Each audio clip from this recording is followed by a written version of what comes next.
Disclaimer. यह कहानी पूर्णतः काल्पनिक है और मनोरंजन व नैतिक शिक्षा के उद्देश्य से लिखी गई है।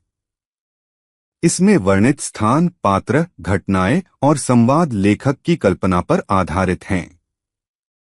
किसी भी जीवित या मृत व्यक्ति, वास्तविक स्थान या घटना से किसी प्रकार की समानता मात्र संयोग हो सकती है। यह कहानी बच्चों और किशोरों के लिए प्रेरणात्मक और साहसिक अनुभव प्रदान करने हेतु तैयार की गई है। कृपया इस कहानी में वर्णित किसी भी खतरनाक या जोखिमपूर्ण गतिविधि को वास्तविक जीवन में दोहराने का प्रयास न करें। लेखक या प्रकाशक किसी भी प्रकार की व्यक्तिगत हानि या गलत प्रयोग के लिए उत्तरदायी नहीं होंगे।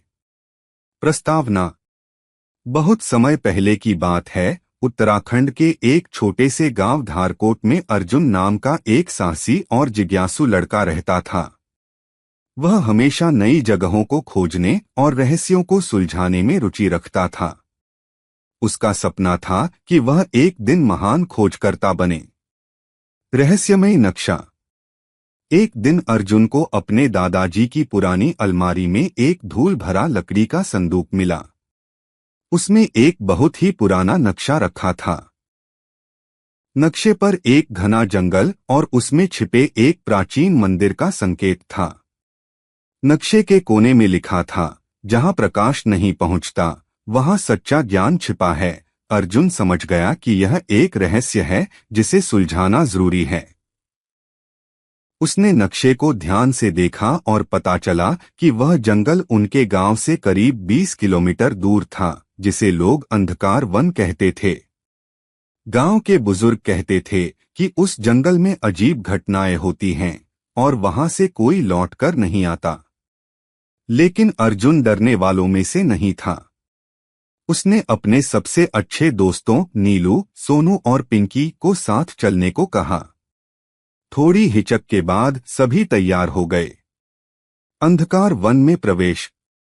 सुबह सूरज उगने से पहले ही वे चारों अपने बैग और नक्शा लेकर निकल पड़े। जैसे जैसे वे जंगल के पास पहुंचे, पेड़ और घास घने होते चले गए। जंगल में प्रवेश करते ही एक अजीब सी ठंडक और सन्नाटा महसूस हुआ। पक्षियों की आवाजें धीरे धीरे गायब हो गईं और सिर्फ पत्तों की सरसराहट सुनाई देती थी। अर्जुन ने नक्शा निकाला और दिशा तय की। उन्हें एक पुराने जलप्रपात के पास पहुंचना था, जिसके पीछे एक सुरंग थी। रास्ते में कई बार उन्हें भ्रमित करने वाले मोड़ आए। अचानक सोनू बोला, क्या कोई हमें देख रहा है? अर्जुन ने भी महसूस किया कि कोई निगाहें उन पर हैं, लेकिन वह कुछ नहीं बोला। थोड़ी दूर चलने के बाद उन्हें एक बूढ़ा साधु मिला जो एक पेड़ के नीचे बैठा था। उसने आंखें खोलकर कहा, जो सत्य की तलाश करता है, उसे पहले अपने भीतर के अंधेरे से लड़ना होता है। यह जंगल परीक्षा लेता है। क्या तुम तैयार हो? चारों ने हाँ में सिर हिलाया। रहस्यमयी चुनौतियां। साधु ने उन्हें आशीर्वाद दिया और एक संकेत दिया, पहली परीक्षा जलप्रपात की है, वहां जो देखोगे वह सच्चाई नहीं होगी। अपने दिल की सुनना। वे जलप्रपात के पास पहुंचे।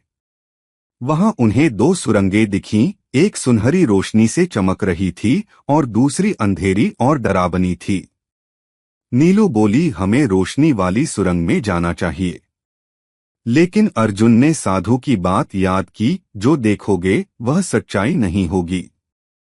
अर्जुन ने अंधेरी सुरंग चुनी। बाकी सबने भी उसका साथ दिया। अंधेरी सुरंग में घुप अंधेरा था, लेकिन थोड़ी दूर चलने पर एक दीपक दिखाई दिया। उसे उठाते ही सुरंग में प्रकाश फैल गया और वे सही रास्ते पर चल पड़े।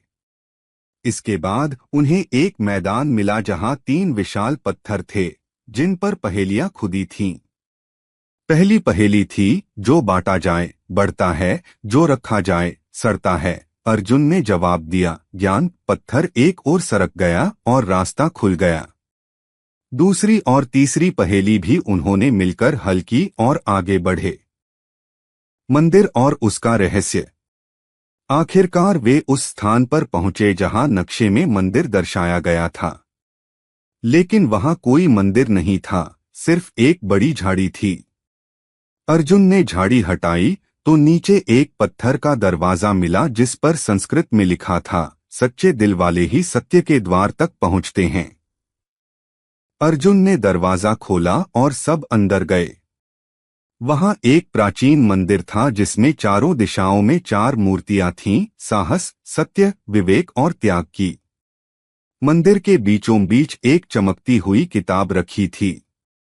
जैसे ही अर्जुन ने उसे उठाया, मंदिर के अंदर आवाज गूंजी, यह है ब्रह्म ज्ञान की पुस्तक। यह केवल उन्हें मिलेगी जो चारों गुणों को अपनाते हैं। अर्जुन और उसके दोस्तों ने ध्यान से किताब पढ़नी शुरू की।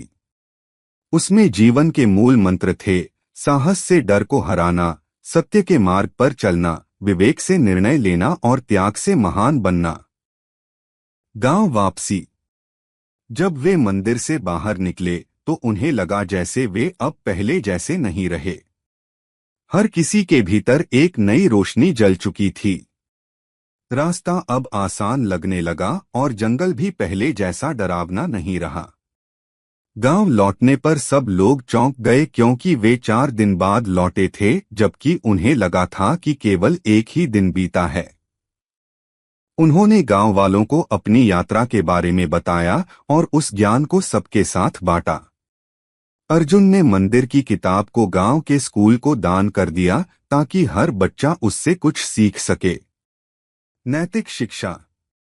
सच्चा ज्ञान केवल किताबों में नहीं, बल्कि अनुभवों, साहसिक यात्राओं और जीवन की कठिनाइयों में छिपा होता है। अगर हम अपने डर का सामना करें, सच्चाई के रास्ते पर चलें, विवेक से निर्णय लें और दूसरों के लिए त्याग करें, तो कोई भी रहस्य हमारे लिए अजेय नहीं होता। अगर आपको ये कहानी पसंद आई हो और आपने कुछ नया सीखा हो तो वीडियो को लाइक करें। अपनी पसंदीदा सीख कमेंट में जरूर बताएं और इसे अपने दोस्तों के साथ शेयर करें ताकि वो भी अर्जुन की तरह प्रेरणा पा सकें। ऐसी और रोमांचक कहानियां देखने के लिए चैनल को सब्सक्राइब करें और बेल आइकन दबाएं ताकि अगली कहानी मिस न हो जाए। कौन जाने अगली बार किस जंगल का रहस्य हम सुलझाएं। तब तक के लिए सच्चे बनो, साहसी बनो और सीखते रहो।